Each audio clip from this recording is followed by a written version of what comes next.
일단 나경원이 얘기가 달라질 수 있다라고 지난주에 말씀을 드렸는데 얘기가 달라졌어요. 많은 사람들이 예상을 업고 불출마 선언을 했습니다. 뭐 여러 가지 물밑에서 오고 간 뭔가가 있을 수 있겠죠. 하지만 그거는 모르는 거니까 외형적으로 봤을 때 뭐가 달라졌느냐. 저는 결정적인 건 여론조사. 3등으로 나오는 게 계속해서 생겨버렸어요. 자, 이거는 요게 YTN이 엠브레인 퍼블릭에 의뢰해서 조사를 한 건데 이게 문항이 다른 것도 있을 거예요. 그냥 적합도 물어본 것도 있고 총선 승리에 가장 도움될 인물을 이렇게 바꿔서 물어본 것도 있어요. 바꿔서 물었더니 안철수가 1등으로 올라섰습니다. 그리고 나경원은 뭘 물어봐도 3등이에요. 3등으로 쳐지면은 자, 요거를 이제 밴드웨건이 아니고 뭐라고 하죠? 사표 방지 심리? 이런 게 도질 수도 있어요. 물론 결선 투표가 있긴 한데 쳐져버리면은 그러니까 뭔가 딱 색깔이 분명한 사람이 3등이다. 그러면은 계속 표를 가져갈 수 있죠. 예를 들면 유승민 이런 사람은 3등을 해도 괜찮아요. 근데 나경원은 이제 계속 꺾이는 거예요. 그러면서 나경원을 지지하던 사람이 김기현을 지지할 거냐 안철수를 지지할 거냐로 흩어지는 효과가 생깁니다. 나경원이 또 뭐 분명하게 뭘 하는 것도 아니잖아요. 쩔쩔 매고 있잖아. 그러면은 한 번 3등이면 계속 3등인 거예요. 반등이 안 되는 겁니다. 이 경우는. 그러면은 이제 야 여기서 나는 광을 팔아야겠다라고 나경원은 퇴장하는 수밖에 없는 것이죠. 그러니까 사실 따지고 보면은 나업나득이야. 자업자득도 아니고 나업나득입니다. 뭐냐면 나경원이 지금까지 어느 정도 여기까지 온 것도 여론조사 빨 아닙니까? 그잖아요. 예, 여론조사 빨로 올라왔는데 여론조사 안 되면 내려가는 거죠. 어쩌겠습니까? 나경원이 당내에 분명하게 대변하는 어떤 파가 있나요? 무슨 파 이런 거 있잖아요.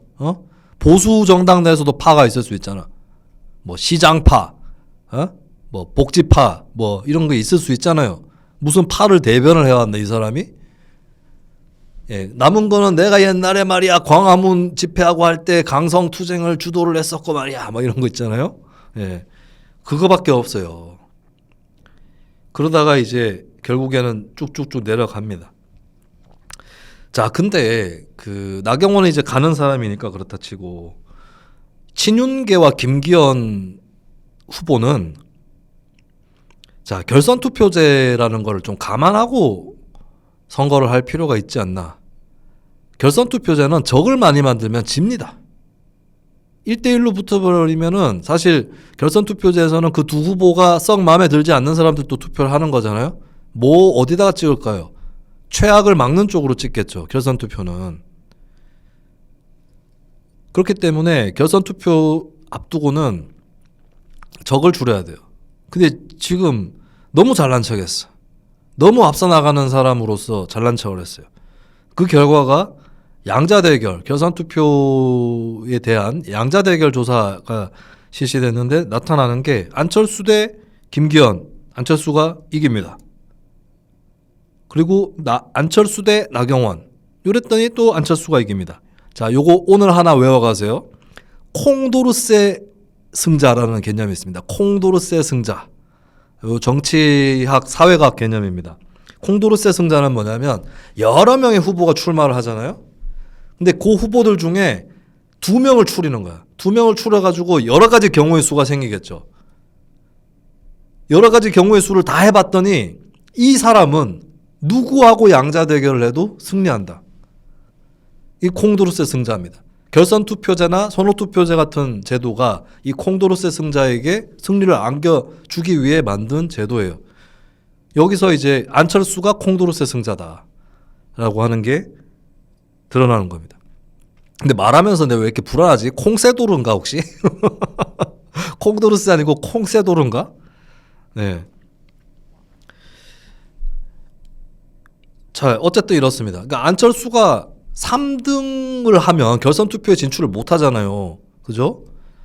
그래서 이 양자 가상 대결 조사가 의미가 있을까 싶었는데 2등이라 그러면은 또 나경원의 사퇴를 해버렸다. 이러면은 또 달라지는 거죠. 저는 진짜 이게 잘못하다가 친윤계가 안철수를 대표로 만들어줄 수도 있다고 봅니다. 진짜로. 아니, 김기현 지금 아직까지 많이 남았어요. 선거가 3월 8일 아니에요? 한 달 또 넘게 남았어. 이거 되게 긴 시간이에요. 특히 한 정당의 경선이고, 그 다음에 윤석열 대통령이 당대표 경선에 나오는 건 아니잖아요. 김기현, 안철수, 유승민 나올지 아닐지 모르겠지만 요 정도 대결인데 이거 당원들의 표심은 출렁출렁 거릴 수 있습니다. 아마 굉장히 많은 수의 당원들이 김기현이냐 안철수냐 사이에서 고민하는 당원들도 많을 거예요. 근데 이게 출렁출렁 거릴 수 있는 상황인데 김기현이 처음부터 굉장히 오만한 강자로 군림을 해버렸어요. 이때 뭐가 나온다? 지난번에 제가 말씀드렸던 그 선거 지지율 추이의 두 가지 부류가 있죠. 밴드웨건과 언더독이 있습니다. 밴드웨건은 뭐냐? 앞서서 나간 사람의 표차를 더 벌리는 거예요. 언더독은 표차를 좁히려고 하는 겁니다. 유권자들이. 야, 그대로 가면 안 돼. 좁혀요. 이러면은 언더독 효과가 더 커집니다. 김기현이 잘난 척하면. 김기현이 잘난 척 해가지고 밴드웨건 효과는 있었죠. 근데 그 밴드웨건은 뭐다? 나경원에 대한 밴드웨건이에요. 나경원과 김기현 사이에서 고민했던 사람들이 김기현으로 쏠리게 만들어서 격차를 벌이는 이 밴드웨건은 됐어요. 근데 안철수와의 관계에서 그건 통하지 않는다고. 그리고 이제 유승민 후보가 만약에 출마를 한다 했을 때 그쪽을 지지하는 층들이 있겠죠.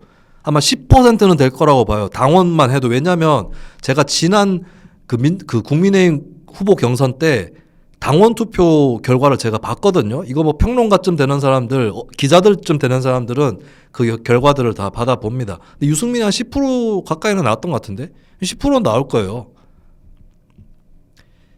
그러면 이제 결선 가면은 안철수가 결선은 간다. 그러면 유승민 지지자들이 물론 기권하는 사람들도 있겠죠. 근데 친윤은 엿먹여야겠다 이거. 그리고 이제 예를 들어서 유승민이나 이준석 전 대표에 대한 메시지가 안철수가 친윤계나 김기현 쪽하고는 차이가 있었잖아요. 그러다 보니까 안철수한테 안철수 영혼 없이 찍는 거죠. 영혼 없이 김기현 엿먹이려고 찍고 이런 것들을 친윤계가 스스로 만들어냈다는 겁니다. 그리고 안철수도 이렇게 된 이상은 좀 자기 길을 만들어야 돼요. 자기 길을. 장제원이랑 손 안 잡은 거는 안철수 정치 인생에서 좋은 일일 수도 있습니다. 윤석열한테 신세진 거 있으면 대통령 못 되는 거예요. 대표가 된다고 해서 그리고 총선에서 승리한다고 해서 되느냐. 이인재처럼 될 수 있다. 총선까지는 잘 치렀는데 그 다음에 팽 이렇게 될 수 있는 거예요. 그래서 안철수는 이기든 지든 간에 뭐 자기 걸 좀 만들어내야 되는 거고, 그리고 이제 국민의힘 차원에서는 무엇이 좋으냐 했을 때 안철수가 대표가 된다면 윤석열 대통령하고 포지션이 좀 달라야 됩니다. 윤석열 대통령은 뭐 그다지 중도적인 게 별로 안 보여요, 현재로서. 그러면 안철수가 중도 쪽으로 좀 땡겨가는 데다가 점을 찍어야 돼요. 그러면 대통령 뭐 예를 들어서 0에서 10까지 있다.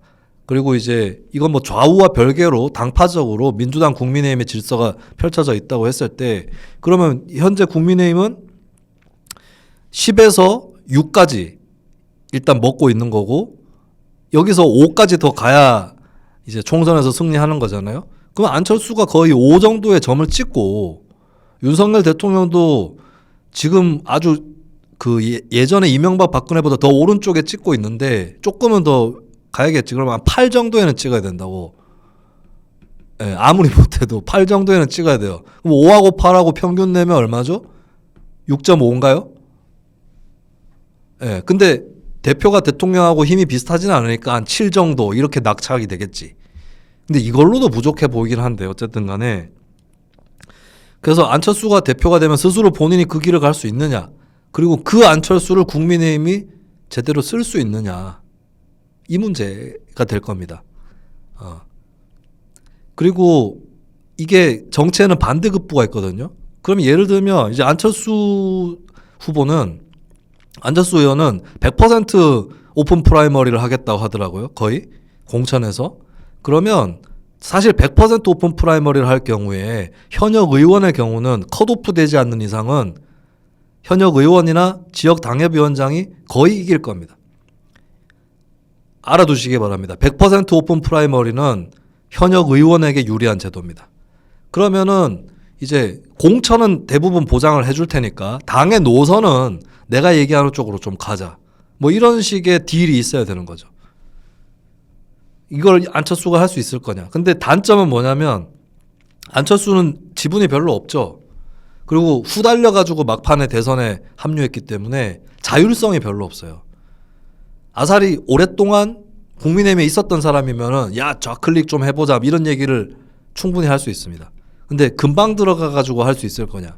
이게 난점이 되는 거고 그럼 여기서 이제 김기현이 대표가 될 경우에 국민의힘이 잘 되는 길이 또 나오는 거죠. 김기현이 대표가 되면은 그 친윤 그 짓거리는 실컷 했기 때문에 대표가 되고 나서 대통령하고 척 안 지는 한도에서 소신 발언을 많이 하고 그 소신 발언을 뭐 대외적으로 해가지고 저지르기 전에 물밑으로 조율을 계속 하는 거죠. 그렇게 하고 은근슬쩍 노선을 조금 중도 쪽으로 끌고 와야 돼요. 김기현이 마음을 먹으면 중도로 끌고 오기에는 안철수보다 더 쉬울 수도 있어요. 오랫동안 국민의힘에 있었던 사람이기 때문에.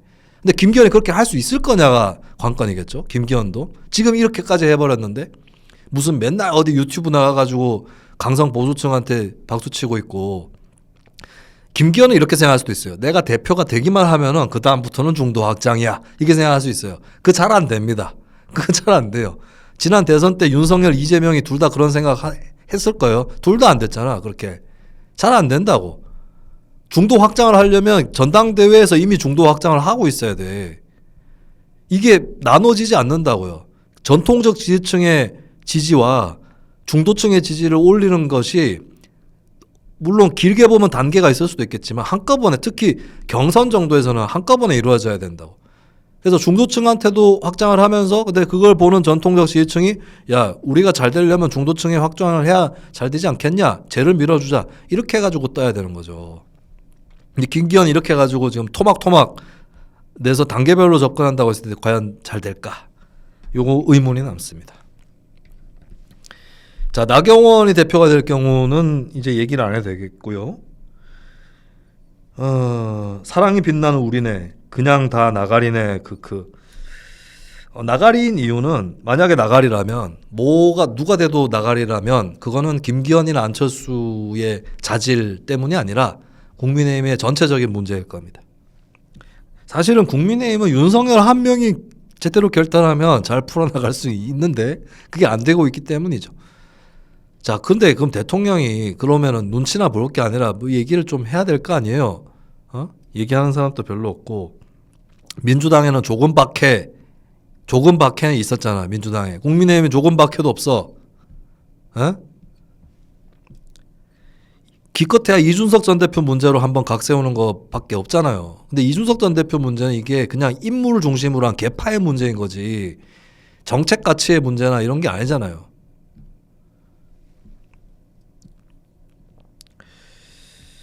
그리고 유승민이 대표가 될 경우는 요거는 당의 운영이 안 될 거라고 제가 말씀드렸죠. 그러면 유승민이 대표가 될 경우는 윤석열 대통령하고 유승민 대표가 둘 다 작심을 하고 자기의 마음을 40-50% 정도를 꺾어야 됩니다. 일단 둘 다 작심하고 야씨 이렇게 된 거 잘해보자 이렇게 둘이 술 한잔 하고 그때는 항문침 얘기해가지고 내가 진짜 똥침을 맞은 기분이었습니다. 뭐 이러고 유승민은 유승민대로 그래도 우리가 민주당한테 얘기해야 되지 않겠느냐. 좋게 해보자. 내가 지금 대통령 망하게 하려고 이러게 하겠느냐. 이렇게 터놓고 얘기를 하는 것밖에 없을 텐데. 근데 요것도 재미난 게 저는 처음부터 윤석열, 유승민은 궁합이 굉장히 안 맞을 사람일 거다라고 생각을 했어요. 왜냐하면 우리가 살면서 다양한 인간 군상을 만나는 곳이 학교입니다. 학교 졸업하고 난 다음에는 끼리끼리 가요. 그나마 이제 남자들 같은 경우는 군대 가는 사람들은 군대 가서 다양한 사람들 보죠. 근데 윤석열이나 유승민이나 학급 반장 스타일이에요. 둘 다. 자, 근데 한번 생각해 봅시다. 윤석열 같은 애하고 유승민 같은 애가 같은 반에 있어. 묘하지 않을까요? 여기서 그 학원물 만화 같은 게 나올 수도 있어. 예. 두 사람을 같은 그릇에 담는 것은 굉장히 어렵다. 예. 이런 이제 정치인 간의 궁합 문제도 있는데 어쨌든 간에 두 사람이 작심을 하고 막 뭐 술로 풀든지 1단계는 그렇게 해가지고 대호각성하고 서로 맞춰가는 것밖에는 방법이 없겠습니다. 그 경우는 가능성은 많이 낮아 보입니다만. 자, 그 다음에 민주당은 자 MBC 여론조사 이재명 대표에 대한 검찰 수사 적절한가? 요거 또 수사란다. 조사를 했어요. 48.6%가 문제가 없다. 39.9%가 문제가 있다. 요거 무응답층 좀 보이죠. 무응답층은 어디로 갈까요? 문제가 없다 쪽으로 갈까요? 있다 쪽으로 갈까요? 수사 결과를 봐가면서 가겠죠. 근데 왜 무응답으로 할까? 수사 문제가 없다고 한 사람들도 이재명은 유죄야! 이렇게 얘기한 건 아닙니다. 무응답으로 간 거는 자 문제가 있다 쪽 그러니까 뭐라고 해야 되나? 나 어느 편에 서기 싫어라고 생각을 하고 있는 걸까요? 뭘까요? 네. 이 얘기는 괜히 꺼냈어. 네. 여하튼간에 결국에 민주당은 만약에 이재명 하차하면 비대위겠죠. 전당대회로 가고 이럴 정신이 있을까요? 만약에 1사분기 안에 이재명 대표가 구속이 돼버린다. 이러면은 전당대회 가야 되겠지. 올해 상반기나 늦어도 뭐 초여름에는. 근데 그렇게 안 될 거예요. 민주당이 계속해서 체포동의안을 부결시켜서 구속영장 실질심사 자체를 막을 겁니다.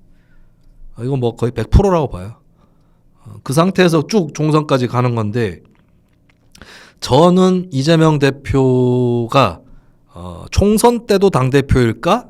이 생각을 합니다. 이 뭔 얘기냐? 잡혀간다는 뜻이냐? 아니고 본인이 스스로 내려놓을 가능성이 저는 충분히 있다고 봅니다. 근데 그게 몇 달 내에 당장에 이루어질 거는 아니라고 봐요.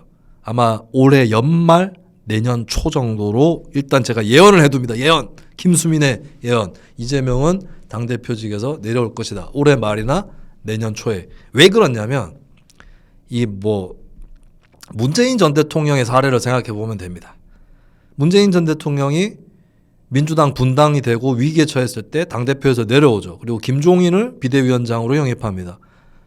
이거 다 당에 좋으라고 한 일인 동시에 자기한테 좋으라고 하는 일이에요. 그리고 그래도 돼. 왜 그러느냐. 그 당시에 비문 반문계가 민주당을 대거 탈당합니다. 그럼 뭐다? 역설적으로 민주당은 문재인이 민주당이죠. 완전 문재인이 민주당 되는 거예요. 그러면 민주당은. 마찬가지예요. 이재명이 민주당이잖아요. 지금. 그리고 만에 하나 비명계에서 탈당이 일어날수록 오히려 그것은 더 강해질 겁니다. 근데 이재명이 왜 대표에서 내려오게 되느냐. 자, 공천이나 이런 것들 기반이 준비가 되면은 이재명이 직접 대표하면서 공천 안 해도 돼. 오히려 그랬다가 자기 손에 피 묻어요. 자기 손에 피 안 묻히는 거지. 그러니까 왜 내려와도 되느냐? 총선에서 이겨야 될 거 아니에요. 체포동의안 부결시키려면 체포동의안 부결시켜야 되잖아. 다음 국회에서도. 그럼 총선에서 이겨야 될 거 아니야. 그죠? 예, 그러려면 어떻게 해야 된다?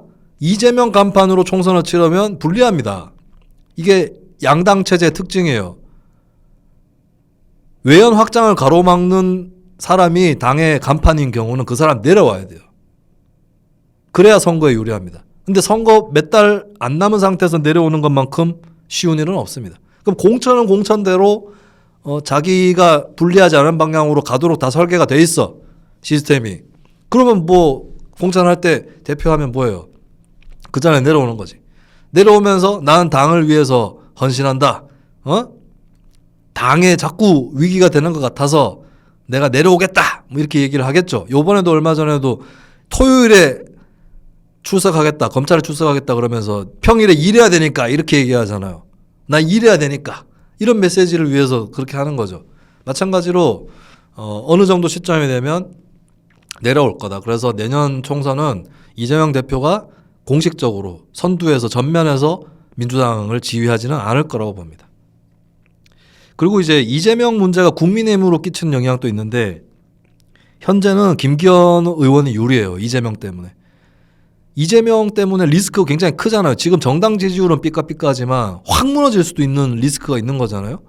그러면은 국민의힘도 안심이 된다고 좀. 그리고 민주당이 잘해봤자 우리를 압도하지 못할 거다. 이건 충분히 계산할 수 있는 거예요. 예. 민주당이 크게 떨어지진 않더라도 우리를 압도할 수는 없어. 우리를 이길 수는 없어.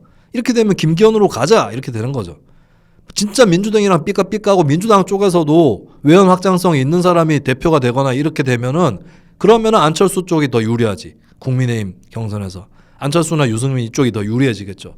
근데 그건 아니기 때문에 국민의힘에는 일단 김기현 쪽에게 유리한 효과를 이재명 사법 리스크 끼칠 것이고, 민주당 내부에서는 일단은 이 사람이 뭐 이렇게 잡혀가지 않는 이상은, 요새 뭐 친문계가 재결집한다 이런 얘기 나오는데 친문이랑 친명이 겹치는 부분들이 많지 않습니까? 일단 철험회가 당장에 그렇고 이쪽이 친명이기 때문에 비명을 이렇게 긁어 모아도 이재명을 끌어내릴 수 있는 수준은 안 될 거거든요.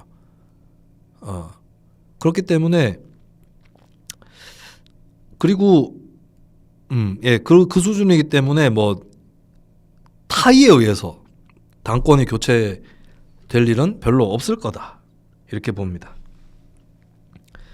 자, 그리고 이제 짤막하게 좀 다뤄보면 군소정당과 신당의 전망에 대해서, 저는 일단 신당의 깃발을 들었습니다. 평론가로서 제 연재 칼럼에서 누가 먼저 신당의 깃발을 잡을 것인가 라고 들어버렸어요. 그리고 사람을 찍어버렸습니다. 이 사람이면 신당 만들어도 된다. 그러니까 신당을 만들려면 기성 거대 정당 출신이 있어야 돼요. 그냥 정치 신인이 생짜로 나올 수는 없어요. 이게 왜냐하면 뭔가 입증이 안 돼요. 이 정체가 뭐야? 이 입증이 안 됩니다.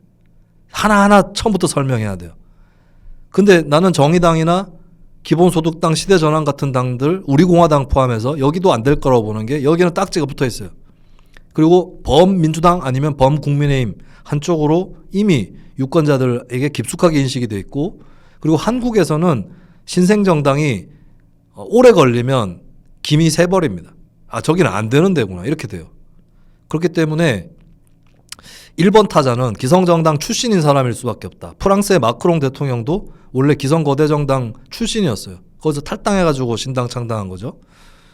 그래서 제가 찍은 사람은 거대 양당에서 그게 소속 원이었되 가장 멀리 떨어져 있었던, 중심에서 가장 멀리 떨어져 있었던 사람, 그러면서도 지향점이 분명한 사람, 뭐 어중삥삐리한 사람 아니고, 그 사람이 제가 봤을 때는 유승민하고 김혜영입니다.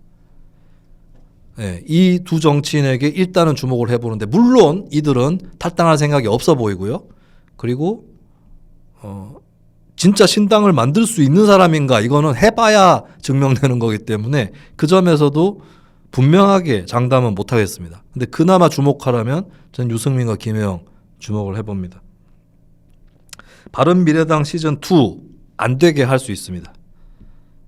바른미래당의 문제는 뭐였죠? 계속해서 사이에, 민주당과 국민의힘 사이에 있는, 요렇게 가면 망합니다. 요렇게 가면은 잘 되면은 일시적으로 20-30% 지지율까지도 가요. 근데 쪼그라들면은 뭐 5% 미만으로 떨어지기도 합니다. 그래서 제가 중도 신당이 아니라 개혁 신당을 해야 된다. 누누이 말씀드립니다. 민주당, 국민의힘 양당 사이에 있는 당이 아니라 민주당, 국민의힘이 한 묶음으로 보일 정도의 당. 이 패러다임으로 가는 거예요. 그래서 한 방향으로 진격하는 겁니다. 민주당한테 받고 국민한테 받고 이게 아니고 민주당, 국민의힘을 하나로 놓고 한 방향으로 진격하는 거예요. 그래서 그 양당에 대해서 거부감을 갖고 있었던 층부터 시작해서 억지로 그 양당 중 하나를 지지했던 사람들, 이 사람들은 크게 다르지 않아요. 민주당, 국민의힘 지지층이 그 관성적 지지층도 있고 무조건적 지지층, 극성 지지층도 있는데 비판적 지지층도 있고, 비판적 지지층 중에서는 적극적인 지지층도 있고 소극적인 지지층도 있어요. 그리고 정말 진짜 저쪽은 못 찍겠어 여기 찍는다 하는 사람들도 있어요. 이쪽을 파고드는 걸로, 이게 순서가 있는 거죠. 그 정치적 냉담층 이쪽을 가지고 조직할 수는 없습니다. 그거는 이제 해봐야 하는 거고. 근데 이제 그러면 신당은 없는 당이니까 요 정도로 얘기를 하고,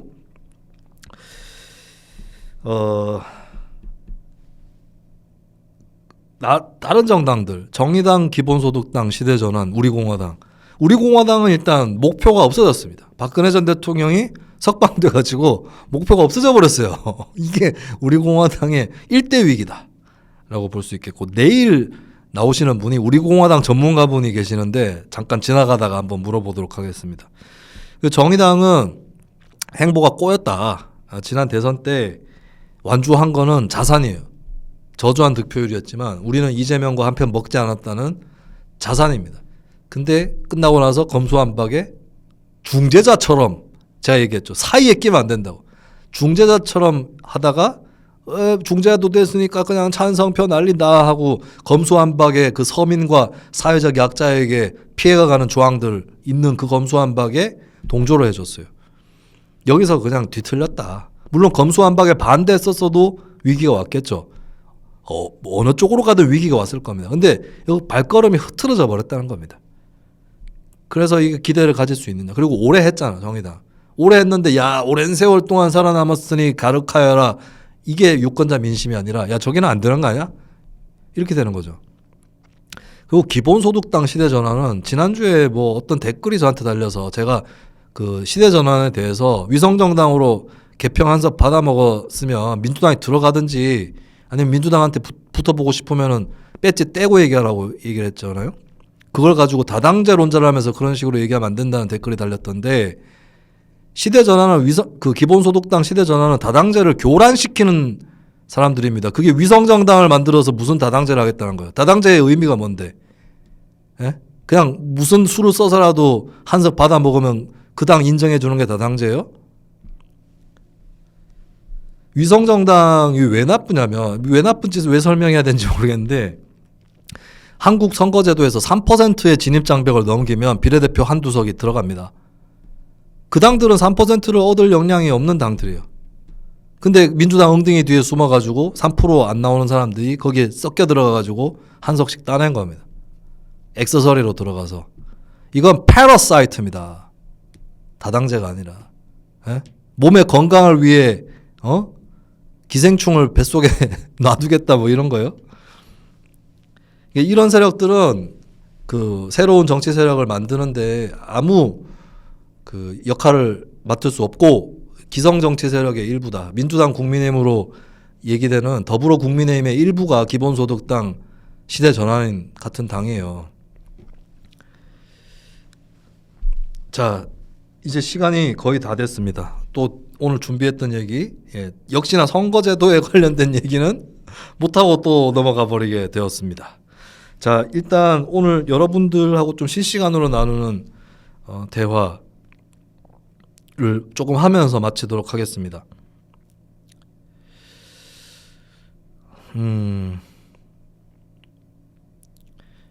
유승민은 배신자 프레임이 너무 강하고 점점 비호감 이미지가 강해서 절대 안 될 것 같은데 차라리 이준석은 가능해 보여도 이게 신당을 얘기하시는 건가요?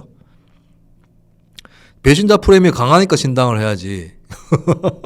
유승민은 국민의힘에서 성공 못합니다.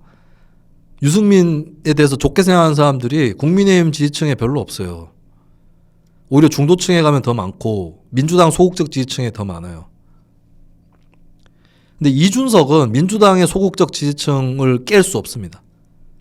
뭐 호감도 조사에서도 드러난 거고 그러니까 범민주당 지지층에서 윤석열 대 이준석 이 싸움에서는 이준석에 박수 치지만 그건 윤석열 싫어서 그런 거고 이준석을 딱히 지지할 만한 요인이 별로 없어요. 그리고 이준석 전 대표의 정책적 내용이 기존 국민의힘과 별로 다르지 않습니다. 유승민은 달라요. 그렇기 때문에 민주당을 억지로 지지하는 사람들은 유승민이 나오면 유승민 지지할 개연성이 저는 폭넓게 열릴 거라고 봅니다. 우리나라는 지역구도 때문에 절대 될 일이 없어요. 맞죠? 만약에 이낙연이 신당을 만들면 호남을 깨가지고 지역구 의석이 나올 수 있습니다. 근데 유승민이나 이준석은 그게 안 돼요. 여러 지역에서 다 3등하고 떨어질 가능성이 높죠. 그런데 중요한 게 뭐냐면 2024년 총선이 아니라 2027년 대선이에요. 자, 2027년 대선은 바로 다음에 2028년 총선이 있습니다. 대선에서 소수정당 분리하죠. 근데 총선이 바로 직후에 있으면 어떻게 되죠? 요번에 집권하면 총선에서 대역전이다. 이게 가능해져요. 그리고 진짜 집권을 해버리면 총선에서 제3당이 되지는 않습니다. 대통령이 있는 당이. 근데 마크롱 얘기를 할 수밖에 없는 게 그거예요. 마크롱이 대통령 될 때 국회의원이 한 명도 없었어요. 근데 어차피 바로 뒤에 총선이기 때문에 총선에서 다 뒤집어 엎을 거니까 하면서 튀어나온 거예요. 그래서 총선에서 다 엎었죠. 2017년 총선 때 과반 의석으로. 비슷한 사례가 노무현도 비슷한 사례입니다. 근데 뭐냐면 2027년에 명함을 들이밀려면 2024년에 뭔가는 해보는 게 낫지 않을까요? 예. 그래서 비례대표라도 몇 석을 가져가 보면서 국회 안에 교두보를 확보를 해서 그걸 통해서 보여주는 거죠. 당의 색깔을. 물론 2024년 총선 띄울 수도 있습니다. 띄워도 2027년 대선까지는 3년의 시간이 남아있어요. 그렇긴 합니다. 그래서 반드시 2024년 총선 전에 신당이 떼야 되느냐? 그거는 제가 잘 모르겠어요. 근데 정치라는 거는 분리할 때 시도를 하는 것이 값어치가 있는 겁니다. 그리고 그렇게 해야 대박을 치더라도 분리할 때 해봐야 대박을 칠 수 있는 거예요. 중박이든 대박이든 간에. 예. 근데 일단 유승민으로 국한해서 보면 국민의힘 내부에서 유승민의 미래는 없다. 윤석열이 탄핵을 당해도 국민의힘의 그 다음 대표자가 유승민이 될 일은 없습니다. 왜냐? 탄핵을 만약에 그 박근혜 사례가 있잖아요. 박근혜가 날아간다. 그럼 국민의힘이 대대적으로 질서가 바뀌었나요? 아니에요. 그 주변 세력들이 그대로 승계를 받는 거거든요. 그러면 박근혜 다음 타자로 유승민, 남경필 이런 사람들 선택하던가요? 야, 저 새끼들은 뺀다. 김무성 포함해서 다 빼는 거예요. 그냥 한 대충 홍준표 정도 되는 사람이 되는 거예요. 그럼 윤석열이 국민의힘 내부에서 몰락한다고 칩시다. 그 다음 차례 유승민이 되느냐? 안 됩니다. 권성동, 장제원 이런 사람들이 그냥 물러날 것 같아요? 대충 그래도 홍준표 정도? 오세훈 정도? 안철수 정도? 하다못해 요 정도까지는 염두에 두지 유승민한테는 절대 다음 권력을 당내에서 주지 않아요. 민주당도 마찬가지입니다. 민주당 이재명이 망했다. 그러면 그 다음 어떻게 될까요? 그 다음 권력이 김혜영으로 가나? 조홍천으로 가나? 안 갑니다. 박용진으로 안 갑니다. 강훈식, 박주민 요 정도로 가겠지. 어차피 김혜영이나 유승민 같은 사람들은 그 소속 정당 내에서 안 된다고. 김혜영이나 유승민 같은 사람이 잘 되려면은 주류가 작심을 하고 야 다음 차례는 쟤다라고 줘야 돼요. 노무현 또 민주당의 대선 후보가 된 거는 동교동계를 포함해서 이쪽에서 결국에는 노무현한테 길을 틔워줬어요. 노무현이 왜 광주 경선에서 승리했느냐? 국민 참여 경선 때문이라고 문재인, 안희정 등등이 다큐멘터리에 나와서 사기를 치던데 이미 광주 지역 대의원이나 전통적 당원들이 바로 며칠 전에 노무현 지지로 간다라고 내려왔습니다. 그것 때문에 하나갑이가 뭐야 이렇게 돼가지고 충격 먹고 사퇴한 거 아니에요. 전통적 당원들이 원래 주류 세력이 길을 열어줘야 돼요. 오히려 진짜 새로운 비주류 사람이 뜨려면 전통적 세력이 길을 열어줘야 돼요. 근데 그게 안 되잖아. 만약에 김혜영이 뜨려면은 친문이 문재인 물러날 때쯤에 야 이재명한테 주느니 김혜영 주는 게 낫다. 이렇게 해가지고 주든지 아니면 유승민 경우는 마찬가지죠. 유승민 경우도 박근혜 쪽에서 만약에 박근혜가 탄핵을 안 당했어. 탄핵을 안 당했는데 후계자는 줘야 되겠고 근데 우리 세력이 이겨야 돼. 세력이 이기려면 박근혜랑 비슷하면 안 돼. 근데 마침 박근혜랑 유승민이랑 싸웠네. 그래서 유승민이 차별화가 있네. 근데 여기서 화해를 해서 유승민한테 넘겨주고 유승민이 중도 확장이 되니까 그 다음 대통령 이렇게 되는 거예요. 근데 그렇게 안 됐잖아요. 예.